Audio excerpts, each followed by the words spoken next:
Pasca kebakaran yang melanda pabrik kimia di kawasan industri Taman Tekno, Tangerang Selatan, Banten, Menteri Lingkungan Hidup Hanif Faisal Nur Rafiq beserta jajaran mengunjungi pabrik kimia dan aliran Kali Jaletrang. Kunjungan ini dilakukan guna memantau pencemaran lingkungan yang ditimbulkan akibat dampak dari kebakaran pabrik. Selain menyegel pabrik, Kementerian Lingkungan Hidup juga akan melakukan audit lingkungan terhadap pengelolaan pabrik kimia tersebut.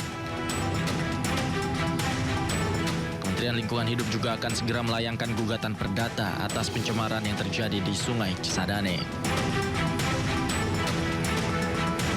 Kami akan memerintahkan pengelola kawasan untuk melakukan audit lingkungan secara presisi untuk mengambil langkah-langkah yang diperlukan.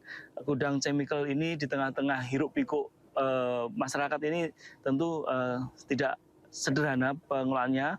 Langkah-langkah seperti kemarin seandainya sangat proven, tentu mengalirnya jauh ke alam yang cukup luas ini bisa dicegah di kemudian hari. Untuk itu audit lingkungan akan kita mintakan sebagai bentuk sanksi administrasi paksaan pemerintah kepada pengelola kawasan juga terhadap tenan yang menyebabkan terjadinya kasus ini. Sementara itu, polisi telah memeriksa 7 orang saksi terkait kebakaran yang terjadi di pabrik kimia hingga menimbulkan pencemaran lingkungan. Polisi juga tengah menunggu hasil uji laboratorium forensik untuk melanjutkan proses hukum lebih lanjut. Kita sudah coba untuk melakukan upaya-upaya termasuk untuk mengambil sampel segala macam. Sudah kita mengundang selapor juga, Inapis juga kaitan dengan prosesnya. Ini kan kita yang pertama-tama kita mitigasi dulu untuk keamanan di wilayahnya dulu. Sebelumnya, sebuah gudang penyimpanan bahan kimia di kawasan industri Taman Tekno, Tangerang Selatan, Banten ludes terbakar. Banyaknya material yang mudah terbakar membuat api sulit dipadamkan. Diduga pabrik inilah yang menjadi sumber pencemaran di Sungai Cisadane. Dari Tangerang, Banten, Tim Liputan iNews melaporkan. Pemirsa, Presiden Prabowo Subianto meresmikan 1.179 SPPG serta 18 gudang ketahanan pangan. Hal ini merupakan langkah strategis untuk memperkuat kualitas sumber daya manusia dan ketahanan nasional.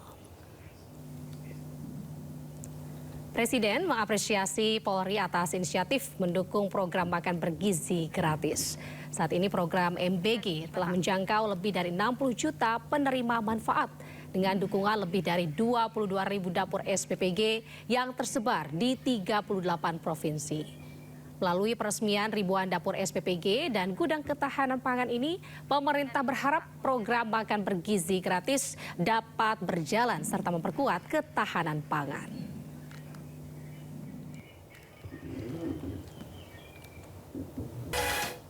Pemirsa, fenomena alam hujan es melanda kawasan permukiman di lereng Gunung Merapi, Magelang, Jawa Tengah pada Jumat siang. Meski tidak ada laporan kerusakan, namun pihak BPBD setempat terus melakukan pemantauan di wilayah yang dilanda hujan es.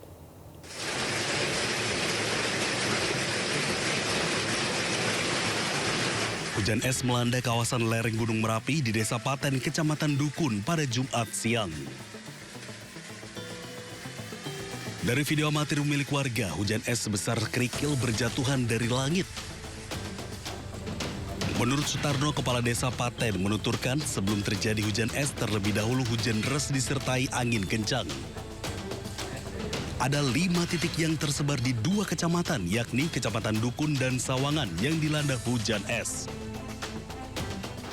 Sampai saat ini informasi yang kita terima dan hasil kaji cepat dari tim reaksi cepat kita belum melaporkan tentang kerugian.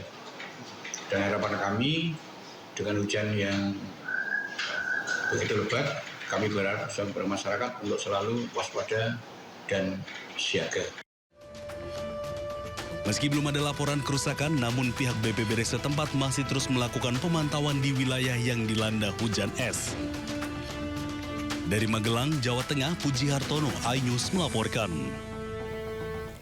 Pemirsa, intensitas curah hujan tinggi mengakibatkan ribuan rumah di Kabupaten Cirebon, Jawa Barat terendam banjir. Ya, banjir datang saat warga tertidur membuat sebagian perabotan tidak terselamatkan.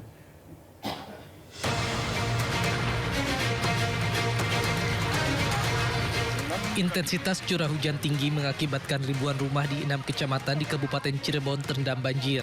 6 kecamatan yang terdampak yakni Kecamatan Pangenan, Astana Japura, Lemah Abang, Gunung Jati, Walet, dan Kecamatan Pleret. Permukiman penduduk yang berada tak jauh dari Sungai Singaraja terendam banjir hingga ketinggian 1 meter. Kondisi diperparah setelah sungai meluap. Air datang satu warga tertidur pulas membuat sebagian perabotan tak dapat diselamatkan. Warga pun hanya bisa pasrah dengan kondisi banjir menahun. Curah hujan di sini semalam tinggi apa gimana, Bu? Iya, nggak terang-terang semalam. Dari jam berapa, Bu? Dari asar. Dari sore sampai malam itu, Bu? Sampai malam. Nggak turun-turun. Pas air masuk jam? 12. Jam 12 malam. Pada saat itu lagi ngapain, Bu? Lagi istirahat? Tidur, kasur aja kerendam. Oh, nggak tahu apa gimana? Nggak tahu, Mas. Nggak tahu mau itunya besar banjirnya. Barang bangun, aduh kasurnya terendam. Debit air di sejumlah sungai masih tinggi mendekati tanggul. Warga berharap adanya solusi dari pemerintah agar banjir tidak terus-menerus terjadi. Dari Cirebon, Jawa Barat, Toy Iskandar, iNews melaporkan. Pemirsa, tim investigasi Kementerian Lingkungan Hidup terus menyelidiki pabrik kimia pasca kebakaran dan tercemarnya Kali Jeletreng dan Sungai Cisadane.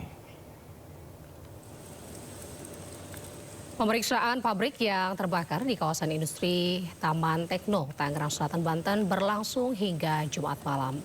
Tim harus menggunakan pakaian hazmat saat memasuki area dalam pabrik guna menangkal paparan radikal bebas. Pemeriksaan maraton pabrik kimia ini usai Menteri Lingkungan Hidup Hanif Faisal Nurrofik Jumat siang melakukan penyegelan.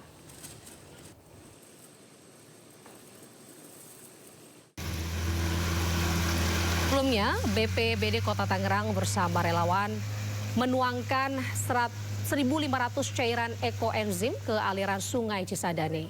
Langkah ini menjadi salah satu penanganan perbaikan kualitas air di mana cairan ekoenzim dinilai mampu menetralisir partikel limbah yang sebelumnya mencemari Sungai Cisadane. Cairan ekoenzim merupakan cairan olahan yang diproduksi relawan dengan memanfaatkan bahan baku organik dan telah melalui tahapan fragmentasi, namun aman untuk di lingkungan.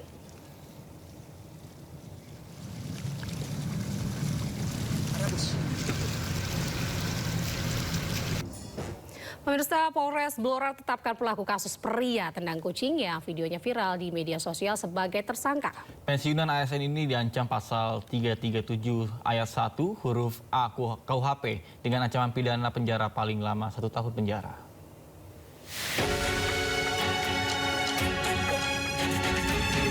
Pria tendang kucing di lapangan Kridosono Blora ditetapkan sebagai tersangka oleh Polres Blora, Jawa Tengah. Peristiwa tersebut terjadi pada Minggu 25 Januari lalu di lapangan Kridosono Blora.